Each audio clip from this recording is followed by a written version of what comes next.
Washington ডিসিতে president palace white হাউসের নিরাপত্তা চৌকিতে এক ভয়াবহ বন্দুক হামলার ঘটনা ঘটেছে। নিজেকে যিশু খ্রিস্ট বলে দাবি করা এক সশস্ত্র তরুণ সিকিউরিটি চেক পয়েন্টে আকস্মিক গুলিবর্ষণ শুরু করে। তবে সিক্রেট সার্ভিসের তাৎক্ষণিক ও কঠোর সতর্কতায় ঘটনাস্থলে নিহত হয়েছে ওই হামলাকারী। এই ঘটনায় পুরো হোয়াইট হাউস এলাকায় তীব্র আতঙ্ক ছড়িয়ে পড়ে এবং তাৎক্ষণিক বন্ধ ঘোষণা করা হয়। শনিবার সন্ধ্যায় ওয়াশিংটনের স্থানীয় সময় ঠিক 6টার পর আকস্মিকভাবে কেঁপে ওঠে হোয়াইট হাউসের চারপাশ। 17 নম্বর স্ট্রিট এবং পেনসিলভানিয়া অ্যাভিনিউর কাছে একটি নিরাপত্তা চৌকির সামনে এসে এক তরুণ হঠাৎ তার ব্যাগ থেকে পিস্তল বের করে এলোপাতাড়ি গুলি ছুড়তে শুরু করে।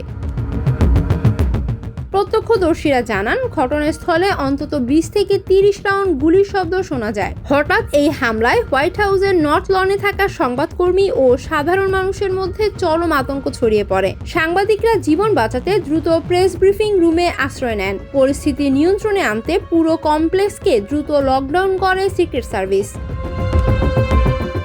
নিরাপত্তা কর্মকর্তারা জানান, হামলা শুরু হওয়া মাত্রই দায়িত্বরত সিক্রেট সার্ভিস এজেন্টরা পাল্টা প্রতিরোধ গড়ে তোলেন। তাদের নিখুঁত গুলিতে সঙ্গে সঙ্গে মাটিতে লুটিয়ে পড়ে 21 বছর বয়সী ওই বন্দুকধারী। পরে হাসপাতালে নেওয়া হলে কর্তব্যরত চিকিৎসকরা তাকে মৃত ঘোষণা করেন।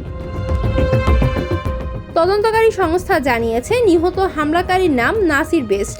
এর আগেও একাধিকবার হোয়াইট হাউস এলাকায় অনুপ্রবেশের চেষ্টা করেছিল সে। আদালতের পুরনো রেকর্ড অনুযায়ী মানসিক ভারসাম্যহীন নাসির নিজেকে যিশু খ্রিস্ট বলে দাবি করত এবং সে ইচ্ছা করে গ্রেপ্তার হতে চাইত।